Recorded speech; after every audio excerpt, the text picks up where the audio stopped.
Hi, my name is Eva Schubert. I'm a jazz singer and a history buff. Today I'd like to tell you a little bit about the history behind Strange Fruit, a jazz standard most commonly associated with Billie Holiday. Southern trees bear a strange fruit, blood on the leaves and blood at the root. So these are the first two lines of what became Billie Holiday's most controversial song. Strange Fruit was something she began to sing in 1939, the same year that she recorded it. In the period just before, between about 1884 and 1914, according to American historian W.E.B. Du Bois, there had been more than 2,700 lynchings of Black Americans. And by lynchings, we mean a mob taking a guy and stringing him up on a tree, hanging him until he's dead, with some degree of violence before, during, and after, in addition to the actual hanging. So this was an epidemic in the southern states of the US, and it was something that people were very reluctant to talk about, the ugly aftermath of a post-slavery America. So for Billie Holiday to begin singing this song in public in 1939 was incredibly brave. This is a period when Black musicians are often turned out of white establishments, and Billie Holiday's own father dies as a result of the exclusion of Black Americans from white spaces. When Billie Holiday first hears this song in 1939 and begins to perform it, she says it reminds her of her father. Who was her father? A young Black man becomes her father at the age of 16 and pretty much leaves. She doesn't see much of him growing up. He's not really a feature of her life, but he is a jazz musician. And like many other Black American men, he serves in the army in World War I, where he's exposed to mustard gas. Now, as a result of that exposure, he becomes sick sometime later when he's back in Texas. But he's not allowed to get treatment in the hospital because he's Black. By the time he gets into a colored ward in the Veterans Hospital, it's too late. He's contracted pneumonia and he dies shortly afterwards. So here's a Black man, a veteran, who dies not because he had a fatal disease, but because he's refused treatment long enough, because as a Black man he's not allowed in most white hospitals. So Billie Holiday is thinking about this as she sings the song. But the lyrics themselves are really about hanging and about mob murder. We'll get to those later. But there's a part of the story that most people don't know, because the song is associated with Billie Holiday and Black Americans. Very few people know that it was written by a Jewish teacher, a guy named Abel Meeropol. Now, Meeropol sees a picture, a black and white photograph of two young men in the South who've been pulled out of a jail by a mob, strung up on trees, and hung until dead. So horrified is Abel when he looks at this picture that he just can't get the image out of his mind for days. So he sits down and he writes a poem. Now, he initially gives it the title Bitter Fruit, but he also does some music. He's a bit of a musician as well as his other talents, and so he sets the lyrics to music, changes the title, and there's a Black vocalist by the name of Laura Duncan that he shows it to, and she begins to sing it in Madison Square Gardens in 1937, and shortly thereafterwards. It's in 1939 when someone hears her doing this and introduces the song to Billie Holiday, who picks it up immediately.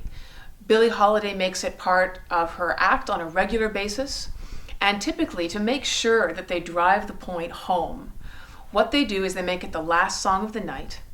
They make sure that the lights go dim, that the waiters have stopped serving people so that they're not distracted by getting food and drink, and all eyes are on the stage. The spotlight is shone just on Billie Holiday's face, and for the last song of the night, she sings this wrenching, vivid, horrifying picture of the murder of Black Americans. And there's no encore. That's it. She's done. That's the message that she leaves her audiences with as she performs this song.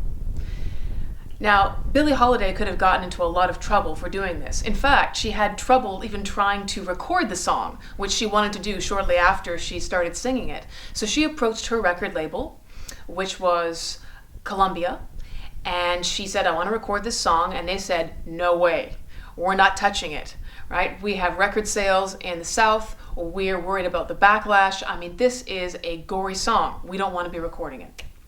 So she approaches a friend of hers who has another smaller record label that does alternative jazz, Commodore. And she gets leave from Columbia to record one song with this other record company. And that's when Strange Fruit is recorded in 1939. But she wasn't the only person taking risks in terms of getting the song out. Abel Meeropol, the author of the original lyrics, gets into trouble in 1940. So he's called in front of a commission that's dedicated to investigating communism in American schools. And they single him out and they sit him down for an interview and they say, listen, this song, did you write this because you're a communist? Did the American Communist Party pay you to write this song to make us red-blooded Americans look bad? Now, Abel Meeropol was at that time a member of the Communist Party in America, but apparently the party had nothing to do with it. There's absolutely no evidence that it came from anywhere else than Abel Meeropol himself. So he later leaves the Communist Party, but he attracts some unwanted political attention for having been the author of this song. This is not the end of Abel Meeropol's risky political activity.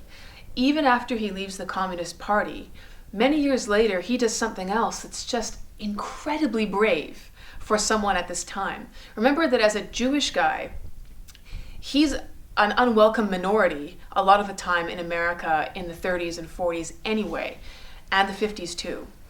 He is publishing his poetry under a pen name, Lewis Allen, which sounds a lot more Anglo-Saxon than Abel Meeropol does.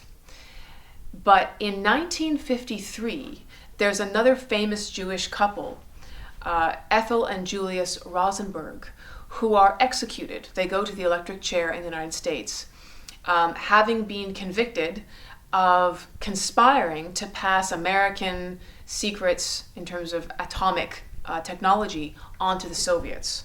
So they're convicted of treason and they're executed.